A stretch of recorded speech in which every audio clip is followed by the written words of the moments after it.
देखिए अगला क्वेश्चन है हमारा, किस भारतीय बैंक ने हाल ही में ई किसान क्रेडिट कार्ड प्लेटफॉर्म लॉन्च किया है? तो बताइए किस भारतीय बैंक ने ई किसान क्रेडिट कार्ड प्लेटफॉर्म लॉन्च किया है? तो इसका राइट आंसर होगा, किसने किया है? एसबीआई ने किया है। किसने किया है? एसबीआई ने। भारतीय स्टेट बैंक ने किसानों के लिए एक online credit card platform launch किया है। तो ये एग्जाम में पूछे जा सकते हैं, तो याद रखिएगा। अब देखिए अगला प्रश्न, ये सब बैंक एग्जाम में इंपॉर्टेंट होंगे। अब देखो अगला प्रश्न क्या है, भारत के कौन से खिलाड़ी को लॉरियस स्पॉट अवार्ड 2025 मिला है? तो इसका राइट आंसर होगा, क्या होगा? नीरज चोपड़ा को। किसको मिला है? नीरज चोपड़ा को 2025 में लॉरियस स्पॉट्स अवार्ड से सम्मानित किया गया है। अब देखिए अगला प्रश्न,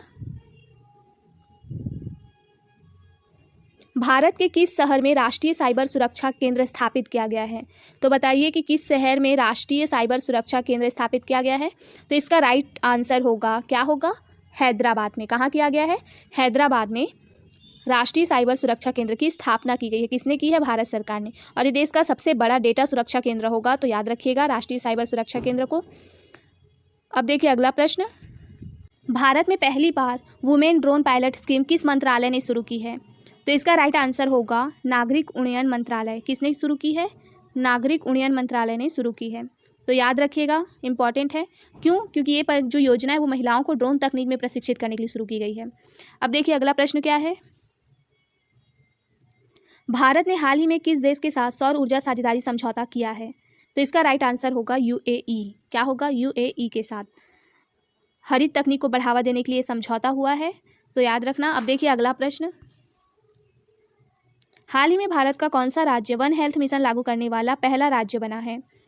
तो इस टाइप के जो प्रश्न है वो आने के चांस तो 100% होते हैं।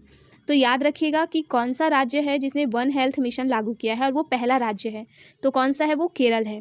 याद रखना, क्या है? केरल है। अब देखिए अगला प्रश्न, देखो कुछ प्रश्न ऐसे हैं जिसको आप अगर नोट करना चाहो तो कर सकते हो। जैसे कि ये प्रश्न है जो एग्जाम में आ सकते हैं, बहुत ही इंपॉर्टेंट है। वन हेल्थ मिशन लागू करने वाला पहला राज्य कौन है? केरल है। अब देखिए अगला प्रश्न, भारत की किस यूनिवर्सिटी को 2025 में QS वर्ल्ड रैंकिंग में एशिया में टॉप 10 में स्थान मिला है? तो इसका राइट आंसर होगा ऑप्शन बी, IISc बेंगलुरु को। अब देखिए अगला प्रश्न, भारत में पहली बार AI आधारित ट्रैफिक मॉनिटरिंग सिस्टम कहाँ लागू की गई है? ये प्रश्न भी बहुत ही महत्वपूर्ण है, बहुत ही ज़्यादा। तो मोस्ट इंपॉर्टेंट क्वेश्चन है ये, इसे भी आप नोट करना चाहें तो कर सकते हैं। AI आधारित ट्रैफिक मॉनिटरिंग सिस्टम कहाँ लगाई गई है? तो वो लगाई गई है दिल्ली में। कहाँ लगाई गई है? दिल्ली में। दिल्ली पुलिस ने 2025 में AI आधारित एक स्मार्ट ट्रैफिक कैमरे लगाए हैं। तो बहुत ही इंपॉर्टेंट है ये प्रश्न, इसको नोट कर लेना। अब देखिए अगला प्रश्न, हाल ही में किस देश ने न्यूरालिंक ब्रेन चिप तकनीक को मंजूरी दी है? तो क्या है ये न्यूरालिंक ब्रेन चिप तकनीक? तो जानेंगे। तो ये किसने की है, किसने मंजूरी दी है? अमेरिका ने मंजूरी दी है। तो न्यूरालिंक जो है वो एक एलन मस्क की कंपनी है और ये मानव परीक्षण है, मतलब मानव के ब्रेन में चिप फिट करना है। तो ये अनुमति एलन मस्क की कंपनी को मिल चुकी है। तो देखते हैं न्यूरालिंक आगे और क्या क्या करेगी।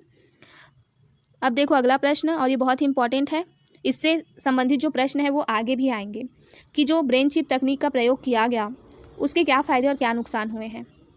तो अभी तो केवल इतना ही पता चला है कि एलन मस्क की कंपनी है एक न्यूरालिंक, उसको अमेरिका में मानव परीक्षण की अनुमति मिल चुकी है। तो याद रखना, न्यूरालिंक क्या है? मानव परीक्षण की अनुमति लेने वाली कंपनी है। अमेरिका में ये क्या करेगी? मानव परीक्षण करेगी, मानव के ब्रेन में चिप फिट करेगी। अब देखिए अगला प्रश्न क्या है, देखिए प्रश्न है, किस भारतीय राज्य ने मिशन वृक्षारोपण 2025 शुरू किया है? तो किस राज्य ने किया है? तो राज्य का नाम है उत्तर प्रदेश। यूपी में 100 करोड़ पेड़ लगाने का लक्ष्य इस मिशन के तहत रखा गया है। तो ये मिशन जो है क्या है? वृक्षारोपण 2025 इंपॉर्टेंट है। ये याद रखना कि किस राज्य ने इसे शुरू किया है, ये क्वेश्चन पूछे जाते हैं। अब देखिए अगला प्रश्न क्या है, हाल ही में भारतीय नौसेना ने कौन सा नया पनडुब्बी रोधी जहाज शामिल किया? तो उसका नाम क्या है? उसका नाम है INS संध्याक। क्या है? संध्याक। INS संध्याक। यह सर्वे जहाज नौसेना के आधुनिकीकरण का हिस्सा है, याद रखना, बहुत ही इंपॉर्टेंट है ये। अब देखिए अगला प्रश्न, भारत नेपाल संयुक्त सैन्य अभ्यास का नाम क्या है? भारत नेपाल संयुक्त सैन्य अभ्यास, तो उसका नाम है सूर्य किरण। क्या है? सूर्य किरण। अब देखिए अगला प्रश्न, हाल ही में किस राज्य ने मुख्यमंत्री नारी सशक्तिकरण योजना शुरू की है? तो इसका राइट आंसर होगा मध्य प्रदेश। क्या होगा? मध्य प्रदेश। यह योजना महिलाओं को स्वरोजगार एवं सुरक्षा सहायता प्रदान करने हेतु शुरू किया गया है। तो याद रखना, मुख्यमंत्री नारी सशक्तिकरण योजना कहाँ शुरू की गई है? मध्य प्रदेश में। अब देखिए अगला प्रश्न, 2025 में IPL का विजेता कौन सी टीम बनी? तो बताइए कौन सी टीम बनी है? तो वो बनी है कोलकाता नाइट राइडर्स। KKR ने IPL 2025 का खिताब जीता और ये टीम की तीसरी जीत रही है। तो याद रखिएगा, ये सब क्वेश्चन जो है वो वनडे एग्जाम में पूछे जाते हैं। भारत के नए चुनाव आयुक्त कौन बने हैं? तो बताइए भारत के नए इलेक्शन कमिश्नर जो है वो कौन बने हैं? तो कौन बने हैं? वो बने हैं R राजगोपाल। कौन बने हैं? R राजगोपाल। 2025 में भारत सरकार ने R राजगोपाल को एक नया चुनाव आयुक्त नियुक्त किया है। अब देखिए अगला प्रश्न क्या है, कौन सा देश 2025 में ब्रिक्स समूह में शामिल हुआ? तो कौन सा देश जो है वो ब्रिक्स में शामिल हुआ है? तो उसका नाम है नाइजीरिया। कौन हुआ है? नाइजीरिया 2025 में ब्रिक्स का नवीनतम सदस्य बना है। तो याद रखिएगा, ये सब क्वेश्चन जो है पूछे जाते हैं। अब देखिए अगला प्रश्न, भारत ने हाल ही में किस देश के साथ चंद्र मिशन सहयोग समझौता किया है? तो उसका राइट आंसर है जापान। किसके साथ किया है? जापान के साथ संयुक्त चंद्र अनुसंधान सहयोग पर इन्होंने सहमति जताई है। अब देखिए अगला प्रश्न क्या है, हाल ही में भारत का सबसे स्वच्छ शहर किसे घोषित किया गया है? तो उसका नाम है इंदौर। क्या है? इंदौर। इंदौर ने लगातार 8वीं बार स्वच्छता सर्वेक्षण में पहला स्थान पाया है। अब देखिए अगला प्रश्न, प्रधानमंत्री रोजगार मिशन 2025 का मुख्य उद्देश्य क्या है? तो क्या है मुख्य उद्देश्य? तो इसका राइट आंसर होगा ऑप्शन सी, MSME सेक्टर में नौकरियां सृजित करना इनका मुख्य उद्देश्य है। तो ये मिशन जो है छोटे जो उद्योग हैं उसमें रोजगार बढ़ाने पर केंद्रित रहेगी। अब देखो अगला प्रश्न क्या है, एक भारत श्रेष्ठ भारत जो कार्यक्रम है वो मुख्य विषय 2025 में क्या रखा गया था उसका बताइए?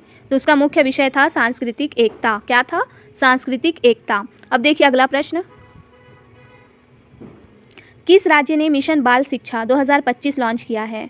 तो कौन सा राज्य है जिसने मिशन बाल शिक्षा 2025 लॉन्च किया है? तो वो राज्य है बिहार। कौन सा राज्य है? बिहार। बिहार सरकार ने प्रत्येक बच्चे को डिजिटल शिक्षा उपलब्ध कराने का लक्ष्य रखा है, जिसके तहत उन्होंने मिशन बाल शिक्षा 2025 लॉन्च किया। अब देखिए अगला प्रश्न क्या है, भारत की पहली सेमीकंडक्टर चिप मैन्युफैक्चरिंग यूनिट कहाँ शुरू हुई है?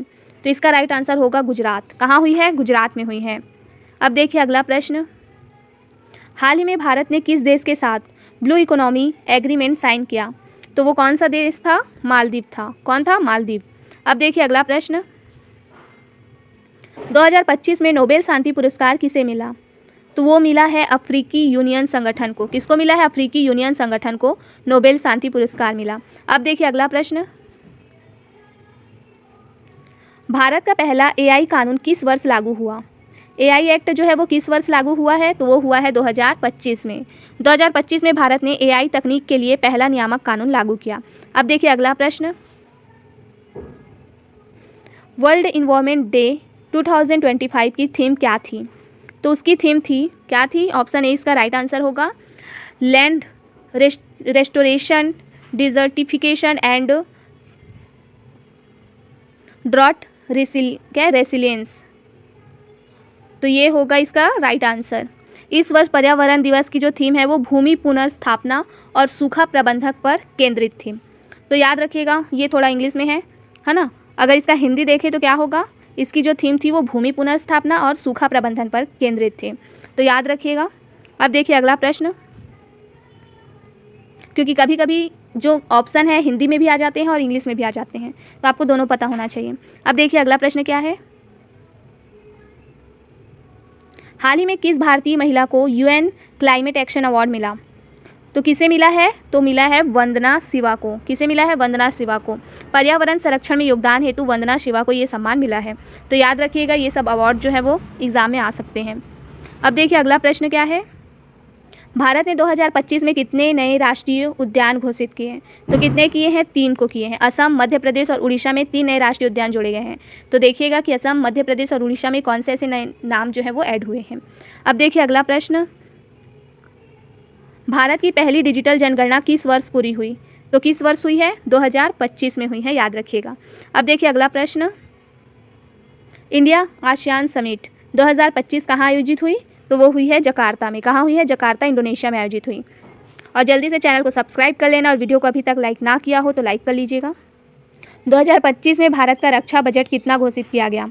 कितना घोषित किया गया है? ऑप्शन बी 6.2 लाख करोड़, और ये भारत के कुल बजट का लगभग 13% हिस्सा है। अब देखिए अगला प्रश्न, 2025 में विश्व हिंदी सम्मेलन कहाँ आयोजित हुआ? तो इसका राइट आंसर होगा दुबई में। कहाँ आयोजित हुआ? दुबई में आयोजित हुआ। अब देखिए अगला प्रश्न,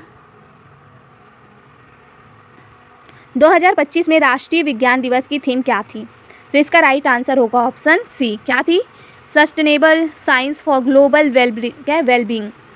तो इस वर्ष की जो थीम थी वैज्ञानिक शोध को वैश्विक कल्याण से जोड़ने पर केंद्रित थी। तो याद रखिएगा। और यहीं पे ये वीडियो जो है वो ख़त्म होता है। तो आगे और भी ऐसी महत्वपूर्ण प्रश्नों के लिए चैनल को सब्सक्राइब कर लेना, ताकि और भी इम्पोर्टेंट जो करेंट अफेयर बेस्ड क्वेश्चन है वो आपको मिलते रहें। धन्यवाद।